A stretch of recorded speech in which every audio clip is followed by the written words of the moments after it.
Api dengan cepat membakar 20 rumah di permukiman padat penduduk di Jalan Landak Lorong 9, Kecamatan Rapocini, Kota Makassar, Sulawesi Selatan. Para korban kebakaran yang kehilangan tempat tinggal kini mengungsi di rumah kerabat dan tetangga. Mereka hanya bisa menyelamatkan barang seadanya di tengah kobaran api menghanguskan seluruh isi bangunan rumah beserta isinya. Petugas pemadam kebakaran pemerintahan Kota Makassar mengerahkan 27 unit mobil damkar untuk melakukan upaya pemadaman. Namun sempitnya akses jalan membuat 4 mobil pemadam kebakaran kesulitan untuk menjangkau lokasi kebakaran. Kebakaran diduga akibat arus pendek listrik dari salah satu rumah warga yang ditinggal pergi. Untuk sementara dari informasi masyarakat bahwa salah satu rumah warga yang dimulai titik api, kemungkinan adalah tiang listrik ataupun yang lain. Ya. Tidak ada korban jiwa dalam kebakaran ini, namun kerugian ditaksir mencapai ratusan juta rupiah.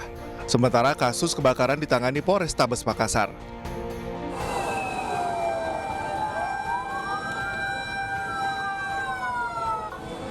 Sementara itu kebakaran menghanguskan 3 ruko material bangunan dan penjualan kasur busa di Jalan Gunung Krakatau, Kota Medan, Sumatera Utara.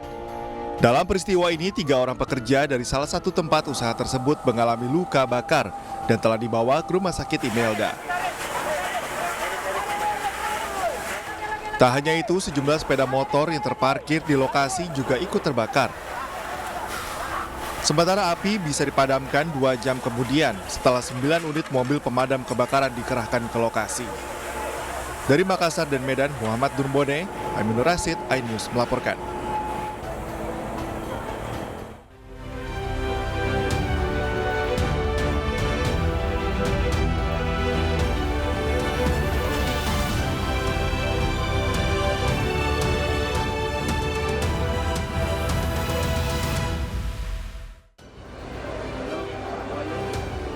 Timnas Argentina tiba di Bandara Suta Jumat malam untuk menjalani laga kontra timnas Indonesia Senin nanti.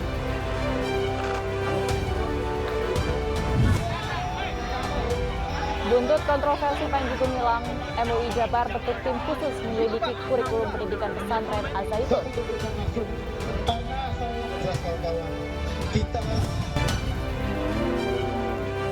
Seekor sapi jenis simental seberat 1 ton dipilih Presiden Joko Widodo sebagai hewan kurban Idul Adha tahun ini.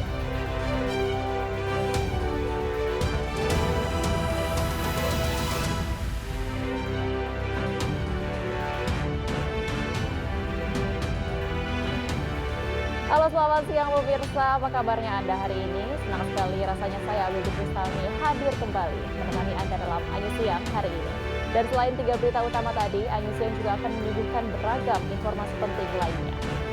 Dan kami awali informasi siang hari ini dari terbakarnya kapal motor Bukit Siguntang milik PT Pelni pada Jumat malam. Kapal terbakar saat bersandar di dermaga Pelabuhan Nusantara, Kota Parepare, Sulawesi Selatan.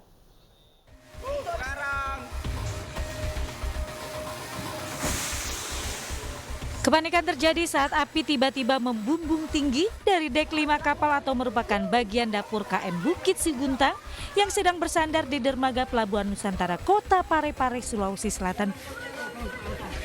Awak kapal yang berada di sana langsung berhamburan menyelamatkan diri. Petugas yang datang langsung berusaha memadamkan api. Asap tebal sempat menyulitkan petugas untuk menerobos masuk ke titik sumber api.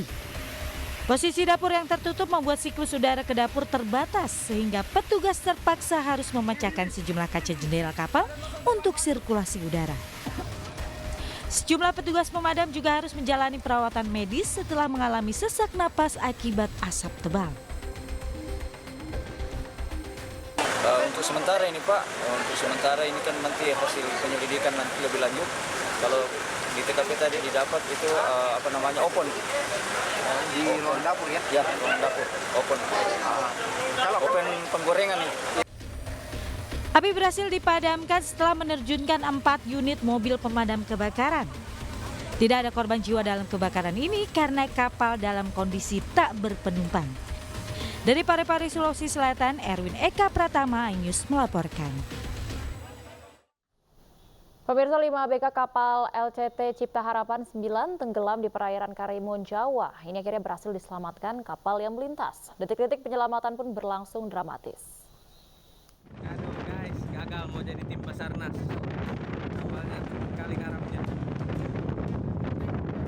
Inilah detik-detik penyelamatan ABK tenggelam yang dilakukan oleh kapal MV Sinar Sejati asal Surabaya di perairan Karimun, Jawa.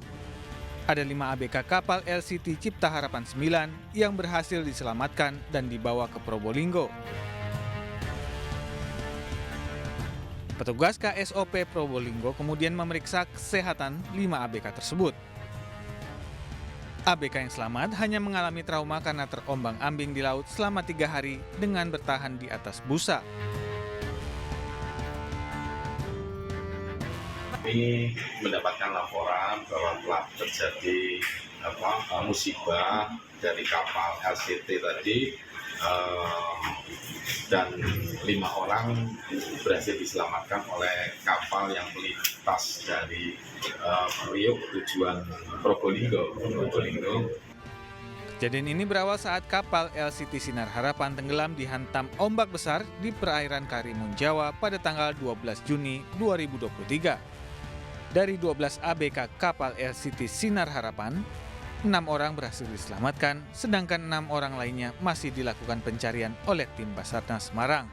Dari Probolinggo, Jawa Timur, Hana Purwadi, iNews melaporkan.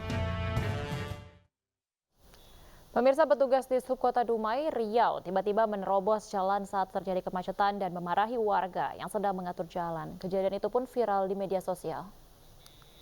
Besok arogannya, kami udah membantu tadi jalan kami dimaki-maki.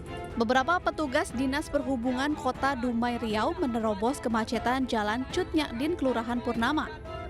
Namun tiba-tiba petugas di sub tersebut mendatangi warga yang sedang mengatur lalu lintas jalan, lalu memakinya dengan kata-kata kasar.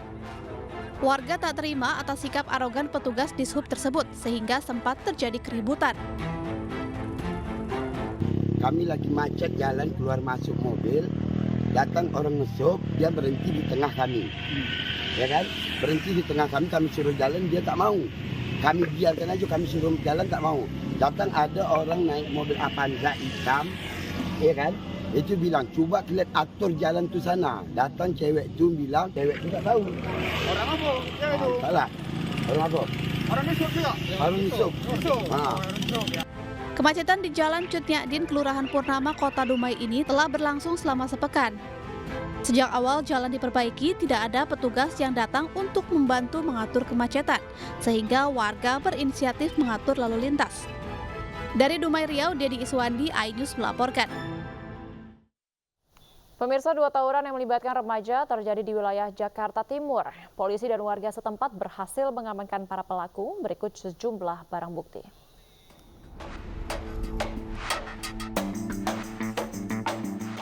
Dua pemuda berhasil ditangkap oleh petugas patroli presisi Jakarta Timur di Jalan Pahlawan Revolusi Klender, Durensawit, Jakarta Timur dini hari tadi. Selain menangkap, petugas juga mengamankan 9 senjata tajam besar berjenis celurit. Diketahui sebelumnya petugas patroli menerima adanya laporan masyarakat mengenai kelompok pemuda yang hendak melaksanakan tawuran. Guna menghindari adanya korban, petugas langsung ke lokasi dan melakukan pengejaran. Sementara itu, 3 pemuda lainnya yang melarikan diri dari kejaran polisi berhasil ditangkap di kawasan Pulau Gadung, Jakarta Timur. Dari tangan ketiga pemuda ini diamankan 4 buah senjata tajam jenis celurit dan air keras. Pagi ini saat di Patroli Jakarta Timur, maka patroli ada laporan masyarakat ada tawuran di El Falah. Kami meluncur ke situ dan dibantu oleh dari warga maupun dari pihak Polsek Durensawit berhasil mengamankan 2 remaja yang melakukan tawuran. Selanjutnya, kelima pemuda beserta barang bukti digelandang ke Mapolsek Durensawit, Jakarta Timur untuk dilakukan penyelidikan lebih lanjut. Sementara itu, sejumlah warga di Jalan Jaya Gas, Pondok Kelapa, Durensawit, Jakarta Timur mengamankan 6 remaja yang diduga hendak tawuran. Warga yang emosi dengan ulah remaja yang ketawuran ini langsung menelanjangi para remaja dan menggeledah barang bawaannya. Dari tangan mereka disita 3 senjata tajam jenis celurit berukuran besar. Mengetahui adanya gerombolan remaja yang mengacukan senjata tajam, warga pun mengejar gerombolan tersebut. Sama motor 1, Kata saya, ngapa itu bang? Kejar. Lah saya kejar, namanya masih bocah ya, larinya masih kuat. Nggak kena, ternyata di sini nih, di belokan sini ada yang mapak, dia naik motor.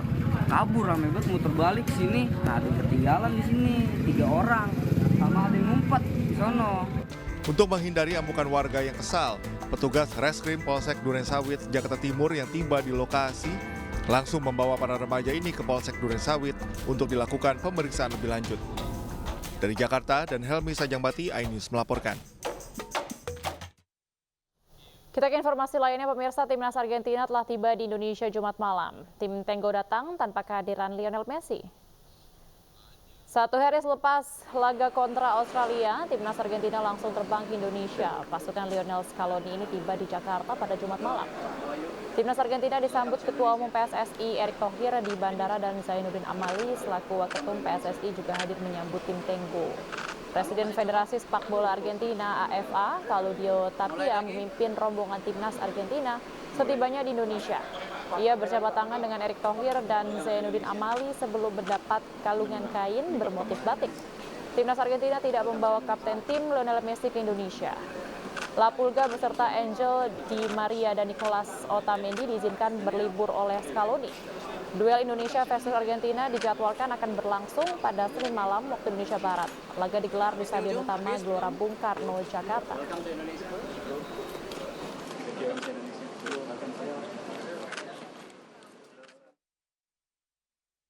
Timnas Argentina mendarat di Bandara Soekarno-Hatta sekitar pukul 21.30 waktu Indonesia Barat dan setelah itu langsung menuju penginapan di kawasan Jakarta Selatan sekitar pukul 22 waktu Indonesia Barat. Tim langsung dibawa dengan bis ke penginapan di Hotel Fairmont. Sebelumnya, timnas Argentina melancong ke Cina untuk menghadapi timnas Australia dan berhasil menang dengan skor 2-0.